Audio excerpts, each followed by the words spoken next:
really kind of help public engagement, outreach, education. And what I'm going to talk to you about is kind of why do towns talk about wastewater anyway? And basically talk about it as being a tool. You want to go to the next slide? And then what's going to happen is Lynette Clausen with the Agency of Natural Resources is going to talk about other projects that have been done elsewhere in the state and how that's worked. And then Ty and Bond will kind of catch you up on where the town is now, what's happened as far as like engineering studies, and kind of give you a preview as to what this what's called a 60% study is, 60% engineering study that's going to be presented on September 6th here, right? That's 6 o'clock. Is that right? So what is the Wyndham Regional Commission? We serve 27 towns in southeast Vermont. That's the 23 towns in Wyndham County, Greensboro, Searsburg, and Winhall, in Bennington County, and Weston and Windsor County. We are a political subdivision of the state. The town select board is going to appoint up to 2 commissioners to serve on the commission. And for Grafton, that is Eric Stevens and Cheryl Kaufman. And our mission is to assist towns in southeastern Vermont with providing effective local governance and collaborate on regional issues. Go to the next slide. So wastewater is a tool. It's not really a means or end unto itself. And you know, a primary purpose is to reduce the risk of drinking water, well, and surface water contamination by older septic systems. Help the town keep what it already has in its villages, existing homes, existing businesses, create flexibility for businesses and homeowners. In my experience, like it's difficult to add a single dwelling unit in most villages without community wastewater because the lot sizes are too small and the septic system requirements and the well requirements really make it difficult, if not impossible, to add an apartment if you want to add an apartment. It's really difficult for businesses to do anything that intensifies their wastewater production or drinking water demands. It enables towns to address things, core needs like housing, human services such as child and adult daycare, business development, and support center of town life makes it easier to walk to and bike to goods and services because if you have that capacity to support wastewater, you can have more of those things right in the village centers. And another, just briefly on housing, it's really difficult to build housing at any meaningful scale without some kind of community water or wastewater system, because otherwise you're having to rely on larger lots, individual family homes. And the other thing that it does is, and I can use my mom as an example, it creates a condition where it's easier for people to stay in the town as they go through different stages in life. I don't know, how many people here have grown up here, lived all your lives in Grafton, but I know, it's not, I grew up in southwestern Virginia in small towns, and it wasn't uncommon for like younger people to find homes in like the town center or village center. Then when they have families, move out, and then as they get older, move back in so they don't have to drive to do everything. And so that's why, the village centers really can be critical to help people kind of age gracefully in place. I was really fortunate that when my mom moved up here, she was able to live in the center of Newfane. And she could walk to the bank, she could walk to the post office, she could walk to the hardware store, she could walk to a restaurant when she no longer could see to drive. And now it's nice to have Rip Valley Care. And so just kind of, and it's just good to have that option as you get older in life. Go to the next slide. But if you think about the way our villages first came to be, our relationship with water was really different. It took a lot of effort and work to get water into a house and out of a house, especially in a climate like Vermont where it's frozen part of the year. And so you have to put a lot of work into just keeping it liquid. And then there was the labor of getting it in, and then there was the labor of getting it out. And usually in a lot messier form than you'd like. If you think about it, like back then, it was not uncommon, and this isn't too far back in our history, when you bathe once a week, oftentimes Saturday night to get ready to go to church on Sunday. And we also didn't understand the issues related to hygiene and health as far as like what happens to wastewater and when it's at close proximity to drinking water wells. So if you were to create a new village, a new town, you would never do it without a community water system. You would, that's just design 101. You travel around the rest of the country, if you go to a new development, you have any kind of density at all, it's got a community water and wastewater system. Because that's just what's necessary to keep people healthy and safe. Go to the next slide. Because there are really things that some neighbors, there are things that neighbors don't want to share. And you have to think about when that water goes from your septic tank into your distribution fields, it percolates down into the water table, and you don't want it to percolate into a well. Go to the next slide. And when you think about drinking water requirements, there are specific regulations that if you've ever had to replace a well, you know, you have to get a permit to do it. If you ever had to have a business, there are certain standards you have to meet. But right, if it's unless you're pulling from a spring on top of the ground, and that's another issue, you've got to maintain a certain isolation distance from neighboring septic systems. And when you're in a village context, those septic systems are in really close proximity to a well. And the more water you draw, and the harder you draw that water, depending on how deep that well is, you have more of a risk of potentially pulling up, effluents, things that have been in the wastewater. Go to the next slide. And it's just a simple diagram. You know, you've got a drain, you've got your septic tank, you've got the drain field, the effluent goes down, you have some kind of groundwater flow direction. And so you always have to think, could my well be affected? And I know we lived in New Thane Village. We tested our water regularly for both biological, E. coli, those kinds of things, but also other things that just would typically get flushed down the toilet. And just to make sure that we were still good to go. Go to the next slide. And it can also affect surface water.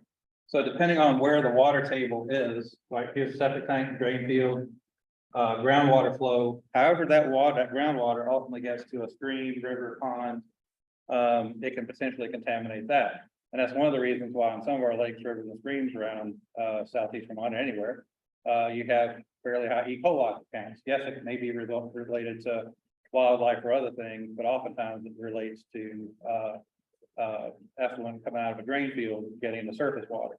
And so the idea that what you guys are talking about and what we're talking about throughout the state of Vermont is not like the conventional wastewater plant like you see in Brattleboro or Dover or Bellows Falls, but rather a distributed system, soil-based, kind of a similar concept to septic system, but it's designed to pull all of that stuff away from where there's likely to be, you know, a concentration of other wells and other and also design it in a way that keeps bad stuff out of surface water too.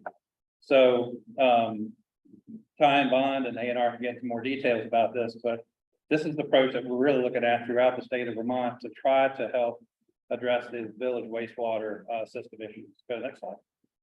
And so what I always encourage communities to do is have a two-part conversation to understand how the wastewater tool can be used.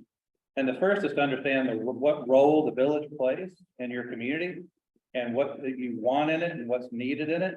And then from there, you develop an understanding of what rules and regulations apply to make those things possible. And that will help inform what kind of wastewater, potentially water system you may need to have. Go to the next slide. And so what I mean by the role of villages and towns, I mean, you think you've got what you already have, right? You've got the inn, you've got the town office, you've got the post office, you've got the store, you have multiple stores. You have the museum, you've got the school. And so you want to think about those existing uses and how they're doing in terms of, like, are there any limitations that their current wastewater systems are placing on them? Are there any issues with their drinking water related to the septic systems that exist? But then also, are there other things that you want? And fairly, like when we talk to people about what would you like to have in your village? A lot of people will say, we want a bakery and a brew pub. Those are pretty serious wastewater producers, and they have a lot of organic content. And they also have to have public water supplies. But if you think about an example that some people may know, Workforce Cafe, when it was in Jamaica, that had to have what's called a public water system. And I won't get into the details of that, but basically what it means is this is an entity that's serving the public, and that drinking water well has to be regulated in a certain way. But the challenge is there's so many other septic systems nearby that it couldn't meet that separation distance. And so that's one of the reasons why it's in Bonneville. It's no longer in Jamaica. So, you also, if you want to add lodging, if you want to add housing, if people want to expand their homes, if people want to add apartments, you need to think about what is it that you would like to have in your village to really make it, to really help it serve the town in a way that you want it to function. Go to the next slide. And villages are really valuable and fragile. Vermont is really fortunate to have so many villages. We travel through a lot of, especially the mountain east, and a lot of places, those villages have dried up and gone away. Commerce has either moved to the interstate interchanges. I used to live and work in New York State. And if you drive through the old Catskills communities, a number of those communities have just kind of dried up. Where I grew up in Southwest Virginia, a lot of them just frankly are gone. Their names are on a map, but the villages are gone. So sometimes I think here in Vermont and New England generally, we take for granted that these villages and downtowns are still in pretty good shape and are still there. In other parts of the country, they're really trying desperately to bring these things back to life or recreate them. And we're fortunate that we already have them. So one of the things you need to think about wastewater or any kind of community system like that is as a way to save this jewel that you've already got that's potentially pretty fragile. Go to the next slide. And so the next thing is so you explore the existing conditions and what risks and barriers are present. Then you pair wants and needs with requirements. And the great thing is that you've already done a lot of this work. You've already had, and you're going to hear about the 30% engineering study that I think was presented to you last September. It's kind of a recap. You've got funding to do the 60% study, which will be presented in September. And you've got a wastewater implementation grant if you choose to, continue with the project. And it's really important in my experience to coordinate all the different planning initiatives the town has to inform your wastewater needs and what that system capacity needs to be. And then that also has to balance out with like what is wherever it's possible to put the system or the parts of the system, what can your soil and water tables bear? But it's really important, like for the work of planning commission, conservation commissions, if you have a village committee or anything else, make sure everybody's talking to each other around this project. But the next slide. And like I said, think about, all the different things that you've got going on in the village right now. What does it take for them to continue to stay healthy? And that may mean some intensification of water and wastewater use. And then are there other opportunities for things that you would like to have here? Like in some cases, maybe in some villages, they really like to convert like an old inn that's gone up for sale into housing, but it's really difficult to do because that the whole wastewater issue. Go to the next slide. And what Graph is dealing with is not unique at all as far as having a village without a wastewater system.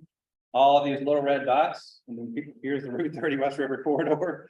Those are ones that have neither water nor sewer.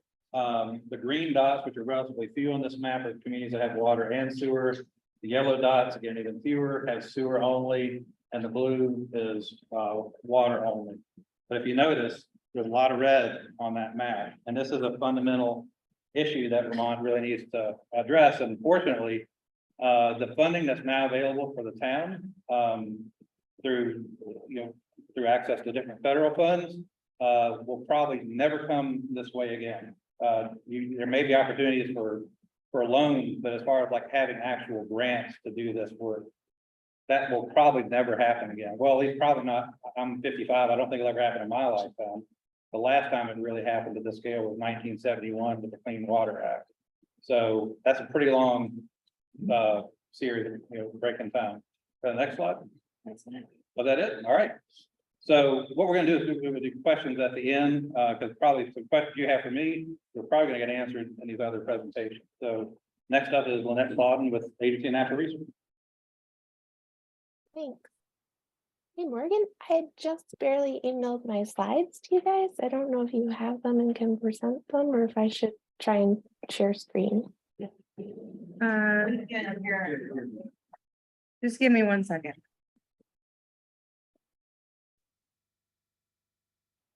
If you can try to share your screen, that might be faster. Okay. I also want to introduce my colleague Ashwak Arfali, who is with me today and is available to answer your permitting questions.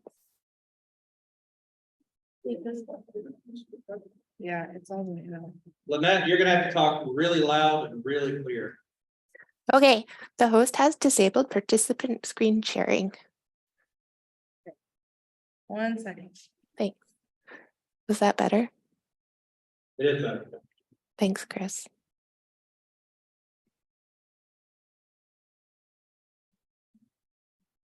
Thank you, Morgan. This is great.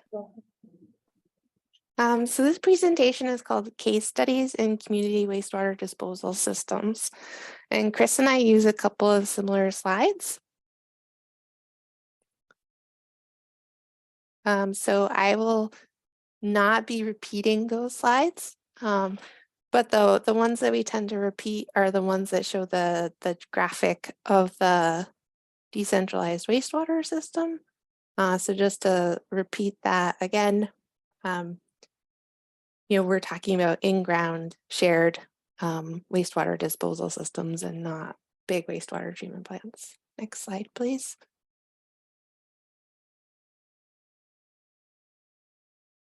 Morgan? I clicked on the next one. Are So you we- seeing it, Lynette? Warren, Warren?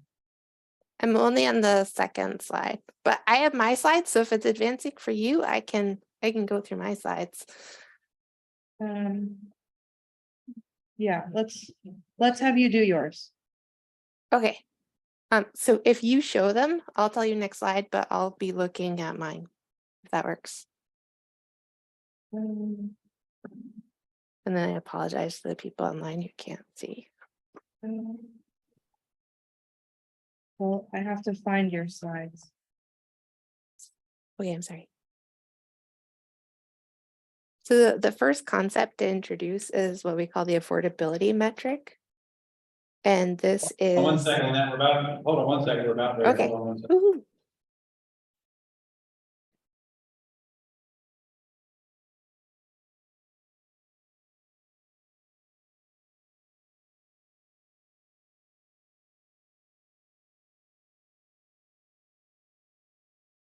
Okay, can you see that? Yes. Can you go to the green slide? Thanks. It's both online. What's that, Chris? Are you still good, Lynette? Yeah, You can. this is great. Okay. Thank you. So the affordability metric is a concept that EPA, the Environmental Protection Agency, introduced in the mid 1990s.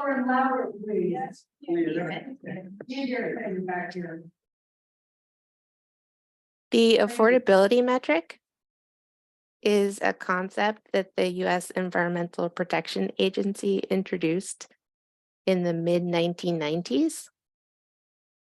And what it is a metric that allows the EPA to examine the affordability of a specific user rate. So what we're talking about here is creating a utility for wastewater, and that utility will have an annual user rate. And to come up with the affordability metric, EPA looked at the annual user rate divided by the median household income of the service area. And they're looking for that metric to be between 1% and 2%. Next slide. So the first case study that we have is Warren, Vermont. This is sort of the gold standard in community wastewater disposal in Vermont. Warren was able to refurbish 10 individual wastewater systems. They built one cluster system for 3 properties, and then they have a very large system, which serves 78 properties. Their user rate, so that annual user rate, is about $1,200 a year in 2020.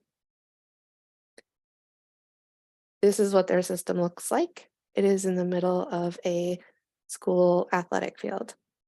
Next slide. And this is where the tanks are on the edge of the disposal area. Next slide. The next case study is for Brownsville, which is in West Windsor. At the time that they started finishing up their study, so they're about where you are now, the Ascutney Mountain Ski Area was going bankrupt. They purchased the Ascutney Mountain Sewer System with a loan from the Clean Water State Revolving Fund. Then Irene happened and damaged a number of village septic systems. They were able to construct a collection system for their village and refurbish the mountain wastewater sewer. Their wastewater goes to the Windsor main wastewater treatment plant. They did put some of their debt repayment split between their grand list and user fees, and their user fees in 2020 were $865 a year. The next case study is Rochester. Rochester's wastewater system was built in the federal grant days in the 1970s. They have a total capacity of 66,000 gallons per day with 3 different wastewater disposal fields. And they had, in 2018, one of the lowest user rates in the state at $340 a year. Next slide. Westford is one of the villages we're currently working with. They have a total project cost of $3.3 million, which they've funded through a number of different efforts. They're also receiving the Village Water and Wastewater ARPA grant. Based on this slide shows what their user rate would be depending on how much loan and grant they're able to get. So they are able, with the ARPA loan, they're able to get well below what's shown here. Next slide. Montgomery has 2 villages, Montgomery Village and Montgomery Center. They have 192 total connections between the 2 villages. They started out with a total project cost of $11.8 million. It's gone up to $16 million. They have a loan and grant package from USDA Rural Development for $11 million. They have ARPA funding and loan funding. So it's been challenging to get the affordability down to where Montgomery can afford the project because their median household income keeps declining. So when the slide was made, it was $42,000 a year. Their current median household income is $36,000 a year. So how do these user rates compare to the individual on-site wastewater systems? Well, we took a look at some of our data from our loan programs for on-site system replacement, and we found that generally for a conventional system that the annualized cost, so creating that annualized user fee, if you were to do all the correct operation and maintenance on it, would be under $1,000 a year for a conventional system, $2,000 a year for mound system, and $3,000 or more per year for innovative alternative system. There can be a lot of benefits to community wastewater systems, including management systems for pumping, like Grafton has, improvements in water quality, less than public health risks, can allow for infill and development depending on how it's sized. Similarly, depending on how it's sized, it may allow for economic development, and it can be sustainable environmentally and economically.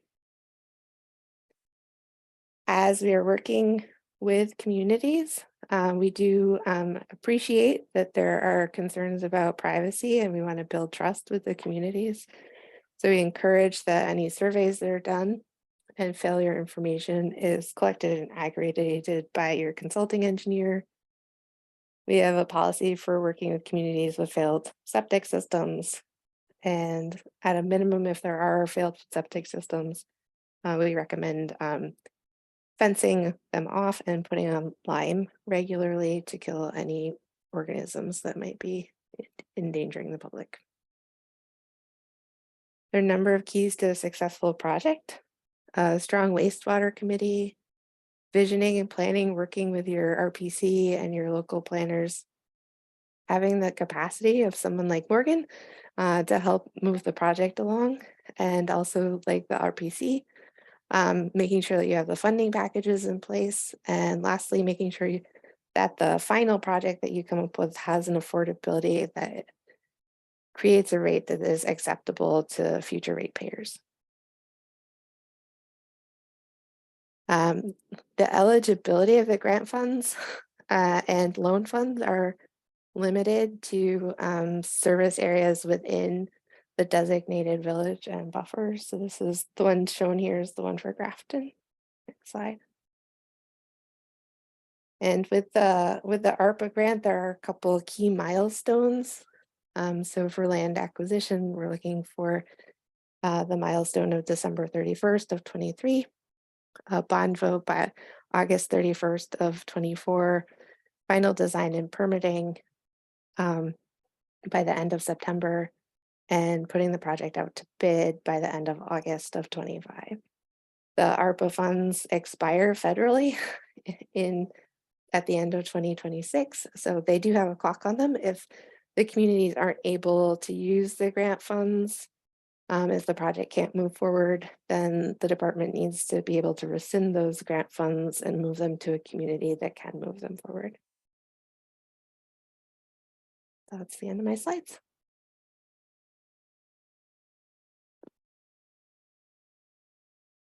All right, Kyle or Aaron? Hey, Morgan, can you hear me? Okay. Yep. I think you will need to share mine as well, since looks like sharing has been disabled, if you don't mind. Yep. Sure.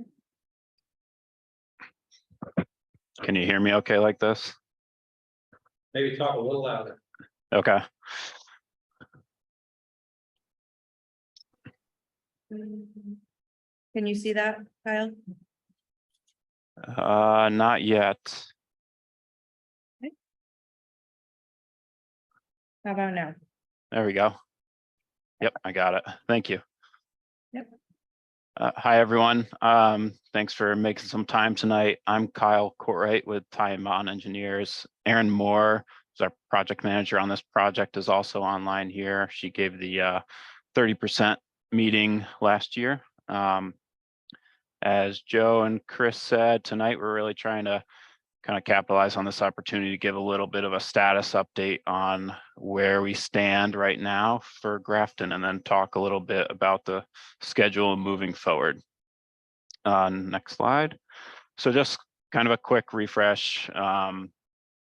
This wastewater evaluation project really is a collaborative effort between the town, the DEC, the Grafton community, ourselves, and now Wyndham Regional that we've brought on board here as well. So, and the goal, kind of the ultimate deliverable, if you will, at the end of this phase of the project is a report which compares several alternatives and has details about the construction costs, operating costs, and then the potential user fees.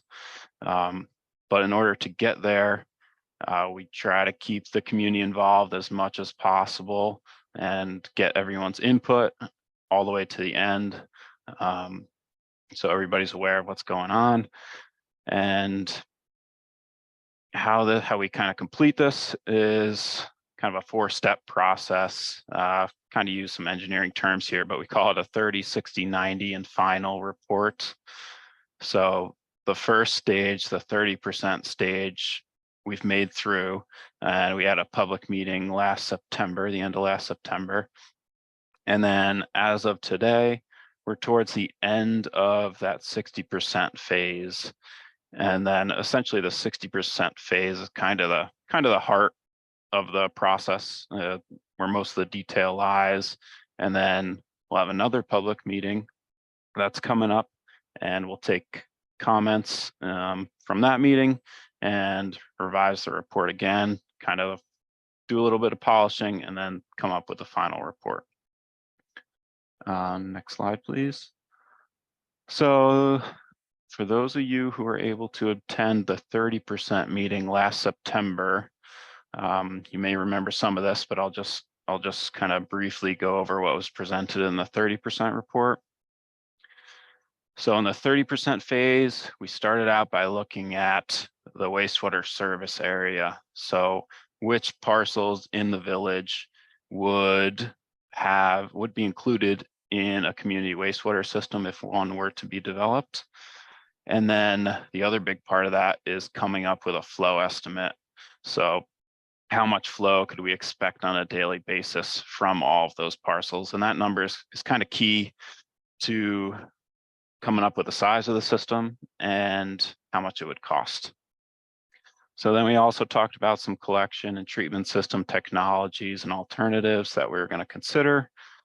And then we had a pretty big focus on treatment and disposal location.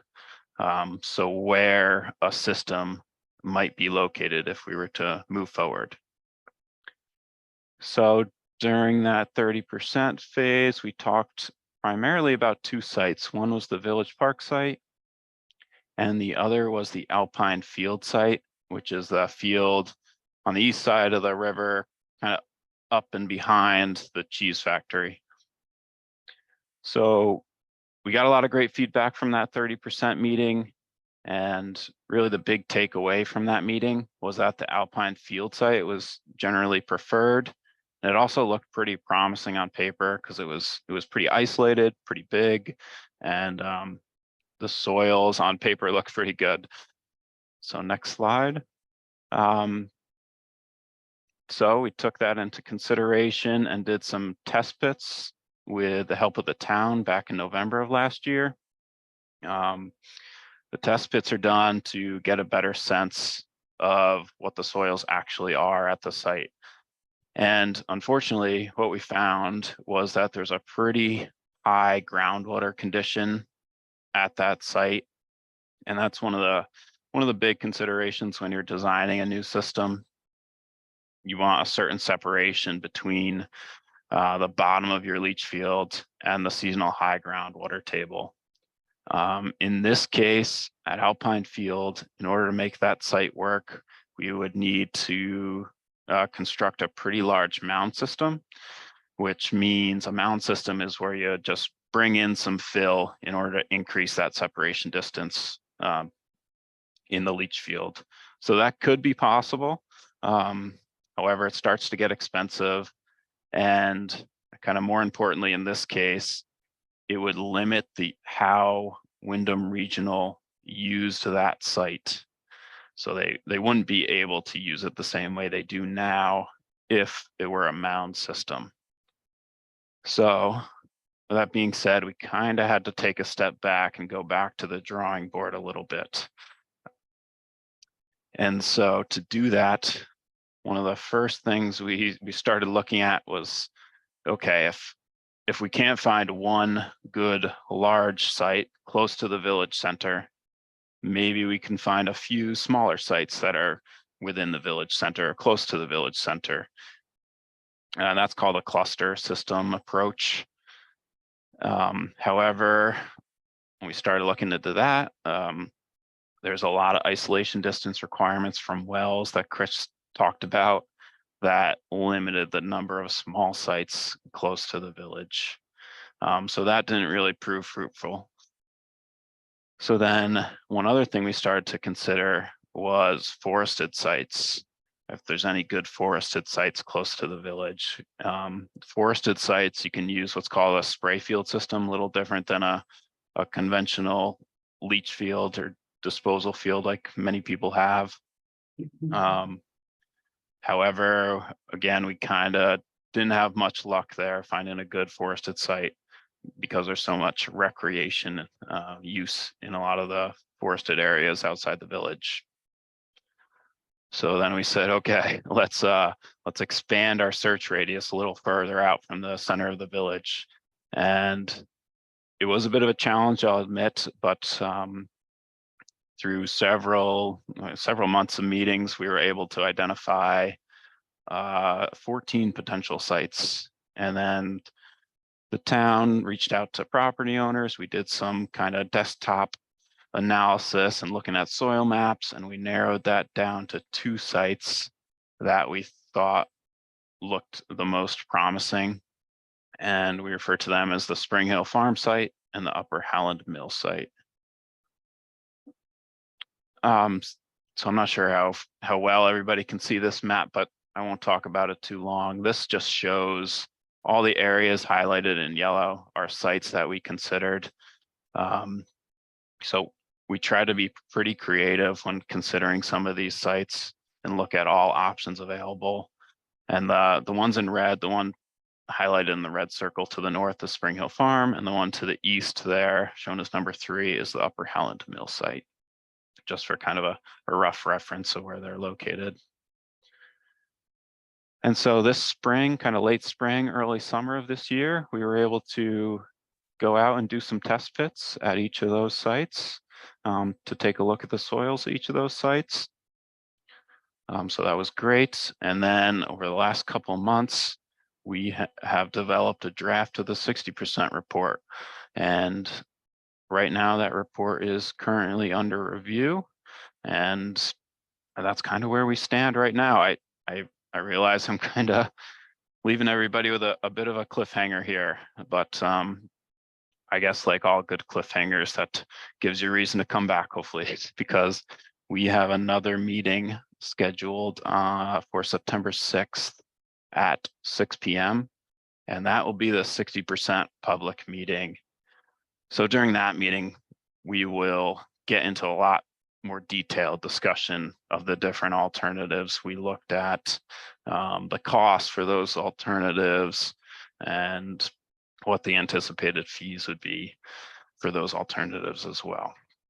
And we'll also reserve some time for more detailed questions at that time too. Like I said, that meeting is on September 6th, 6 p.m.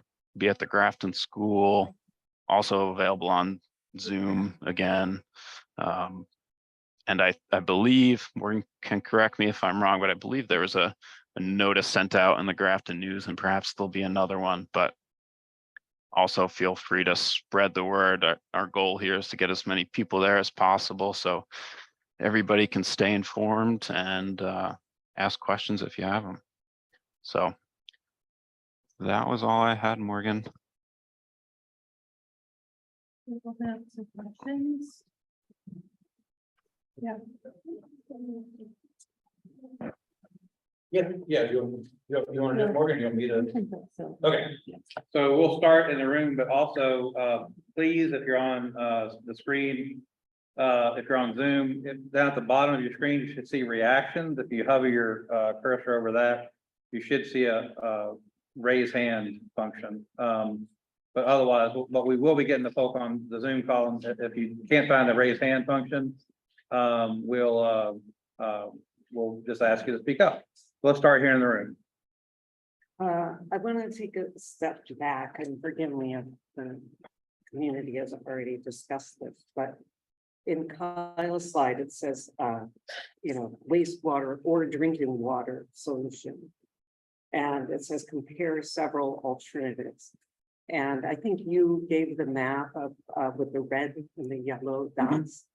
So the blue dots are towns that or villages that have water systems. Is there? The blue one back, yeah, right, go ahead. Yeah. Keep on. So can you tell us what is there a certain characteristic that a village has that is using a water system instead of a wastewater system to solve this problem?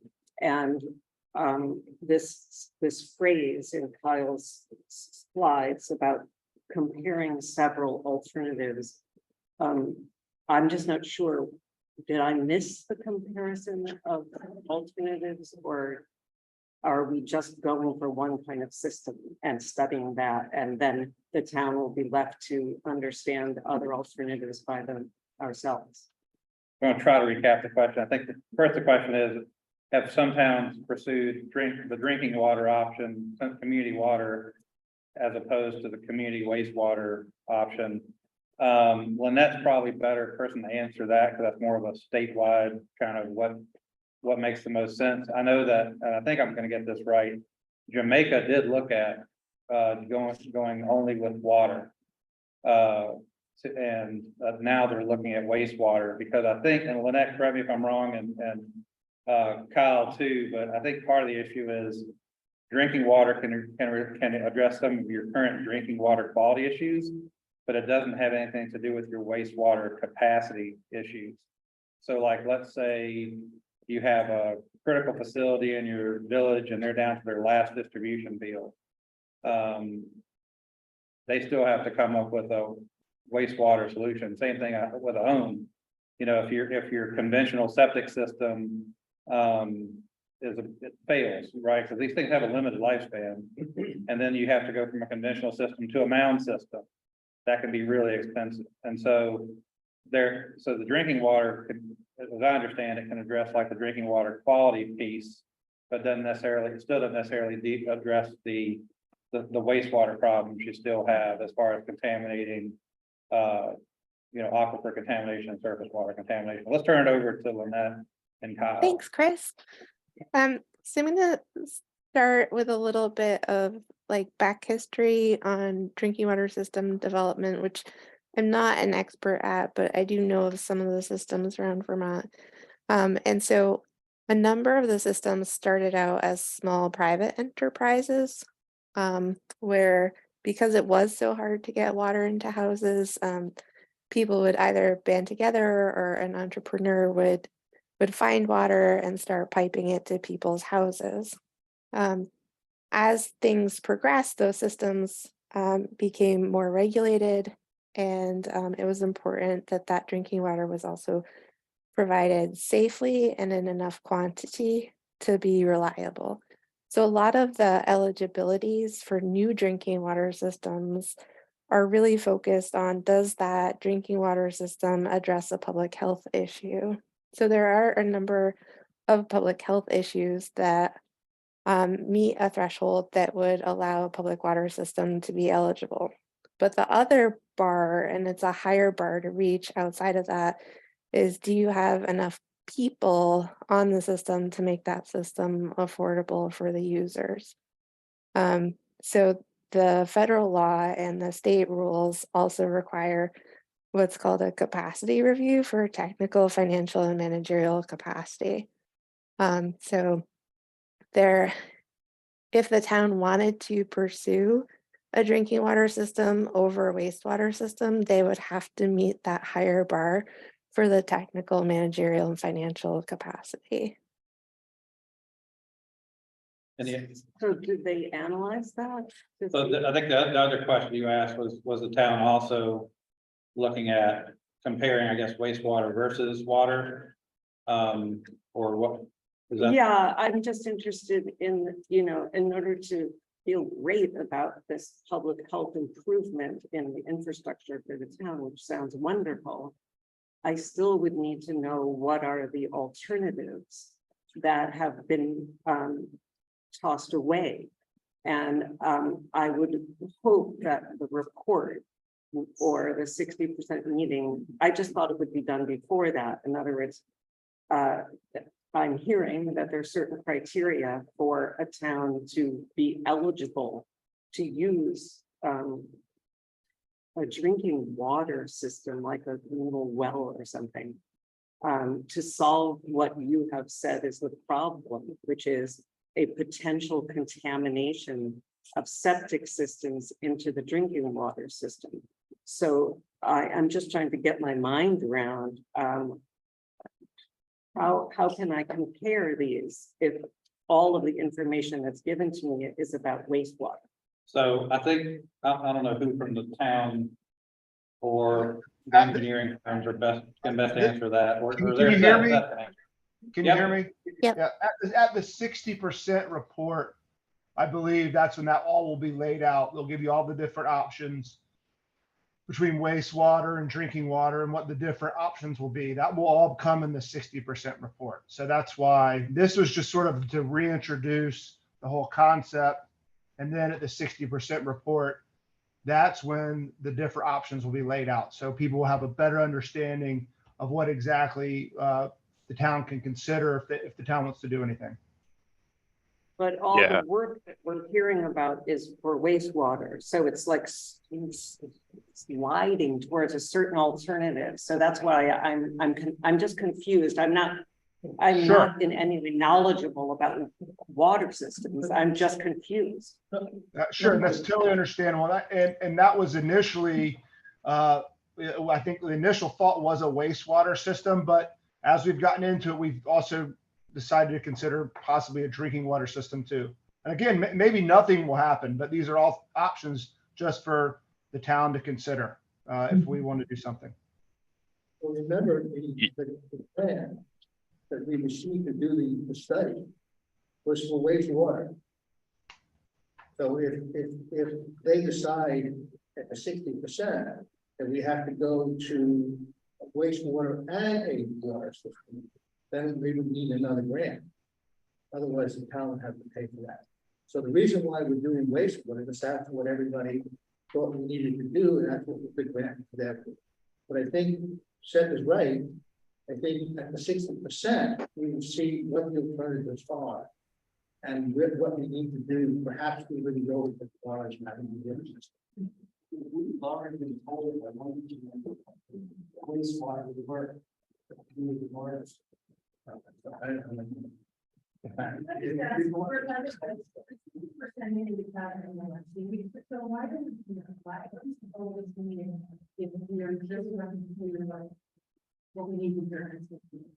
Your town's team asked to have this meeting and get people up to speed because you've not discussed this since September of 2022. So it's basically like a I don't know, pre-game meeting, to kind of get you up to speed with like why are you here and how did you get here?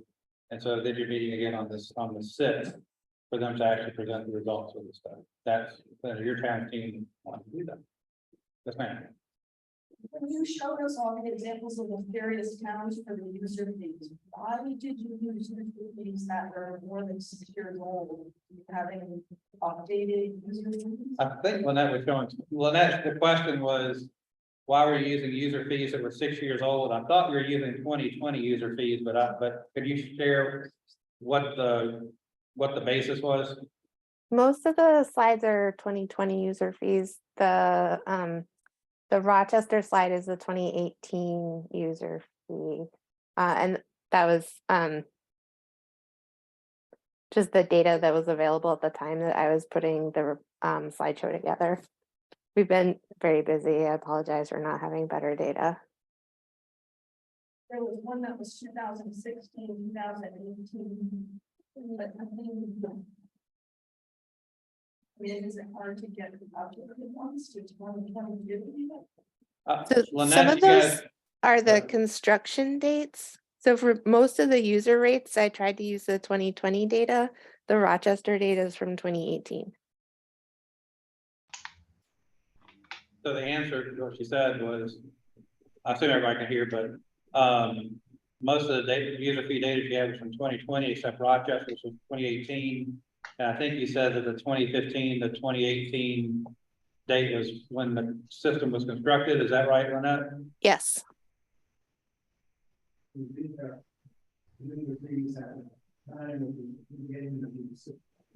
the user fees but when the state asked the town, what's the user fee cost in 2020? Except for Rochester, which is 2018.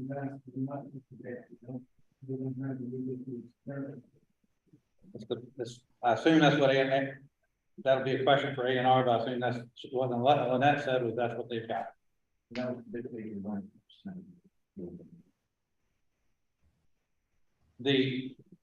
Right, she was talking about, so she was using a comparison to show all the systems had to meet that affordability requirement. I forget which town it was, but one of them struggling to meet that affordability requirement. So I think it was still up in the air whether or not they're going to be able to afford it.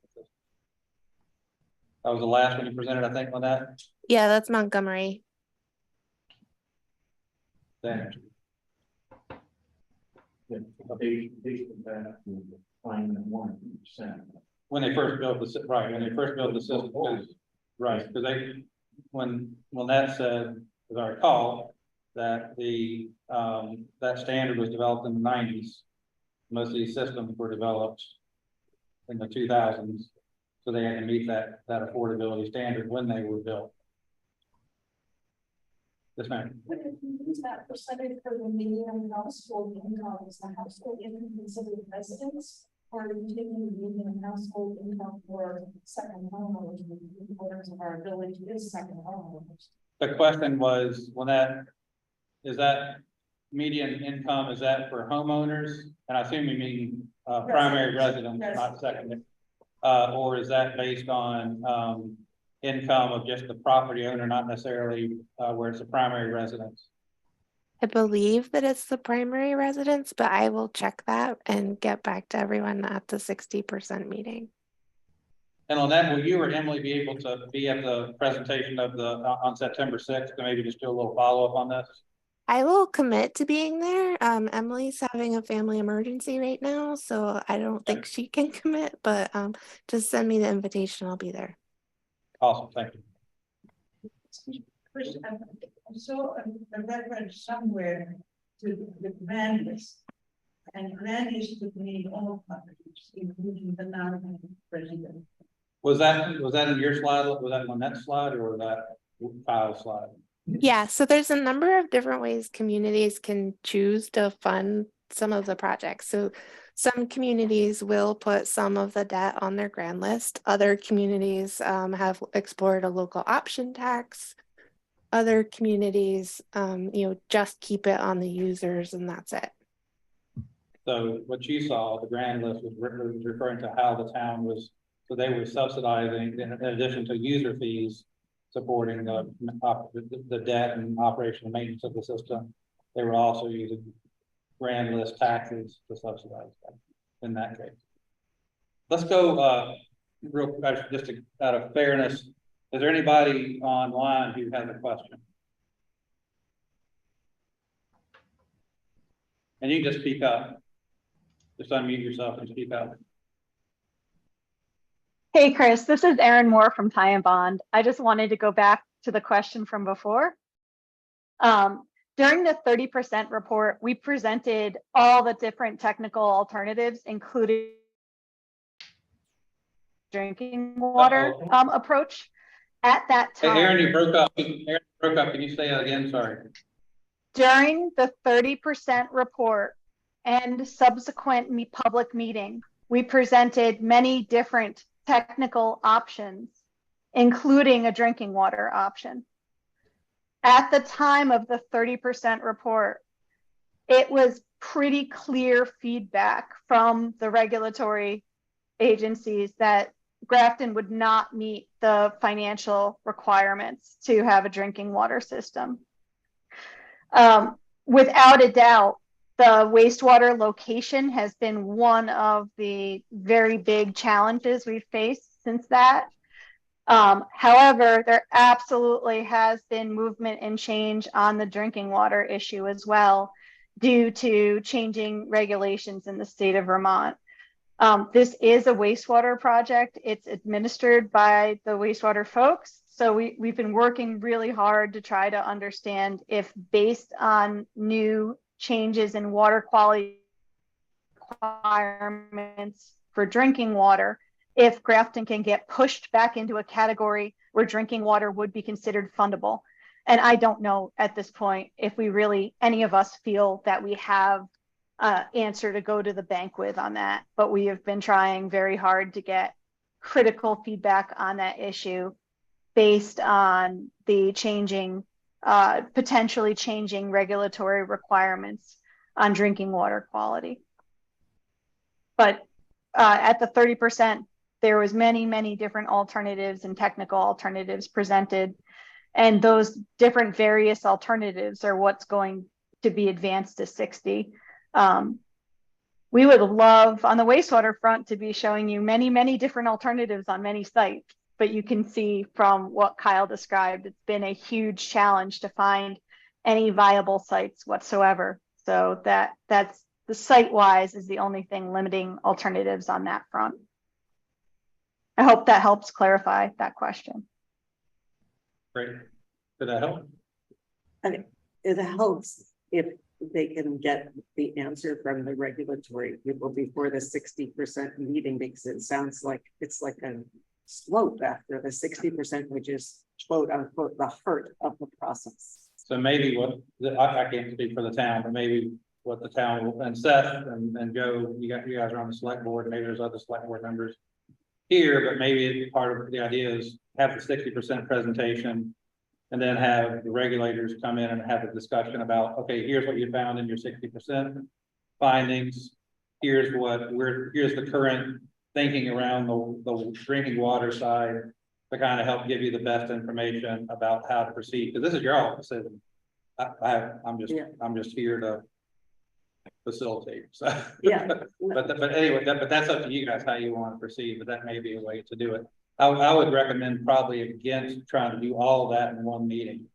Focus, do one piece, bite, eat the elephant one bite at a time. And so start with the 60% presentation, then talk to the state about how would they recommend the town have that conversation, weigh the pros and cons, and is there funding for drinking water study if you have to do that? Yeah, and I think Any that's, other questions online before we go? Oh, Seth, did you want to say something?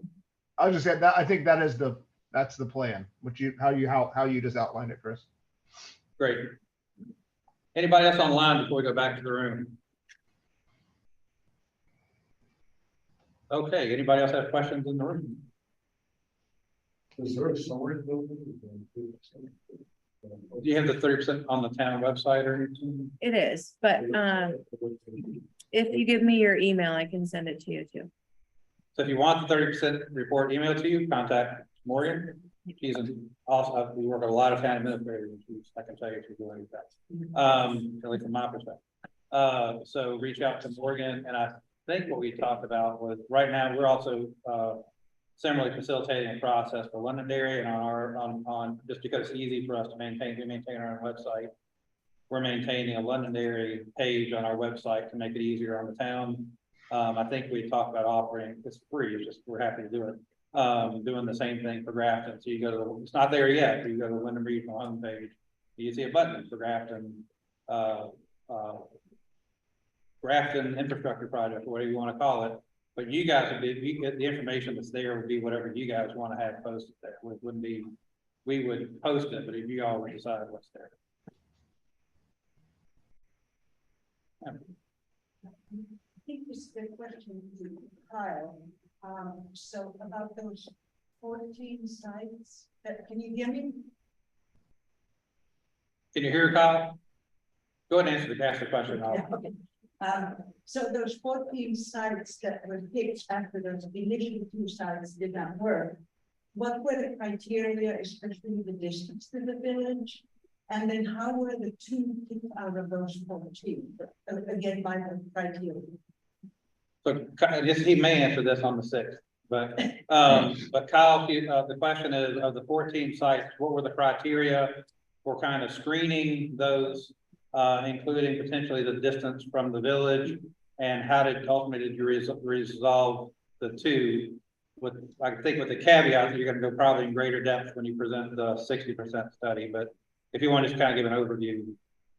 Sure. Yeah. Thanks for repeating the question. Good question. So some of the criteria, and we can get into more depth at the 60%, but you obviously want closer to the village just because it's more cost effective. However, we were trying to find a site that would be big enough. That was simply one of the main criteria. Also, that has some good soils, low depth to groundwater. It's not within a floodplain. It's hopefully further away from any private drinking water wells. It's got acceptable slopes. It can't be too steep, things like that. And also a property owner that would be at least open to considering a system there on their property as well. Yeah, and the second part of the question, how were the 2, or was that the answer? How were the 2 picked out of the 14? She said, how were the 2 picked out of the 14? I think that was when you did the screening, that's what you were left with, right? Yes. Yeah. We ended up with 2. A lot of them got eliminated because upon further investigation, we found out that they were wet, for example, just based on talking to some locals that gave us some feedback about those areas. Others ended up just the property owners weren't willing to let us do test pits there, things like that. we've got I could share that during the 60%, we've got a reason each one got eliminated for each site that we can share as well.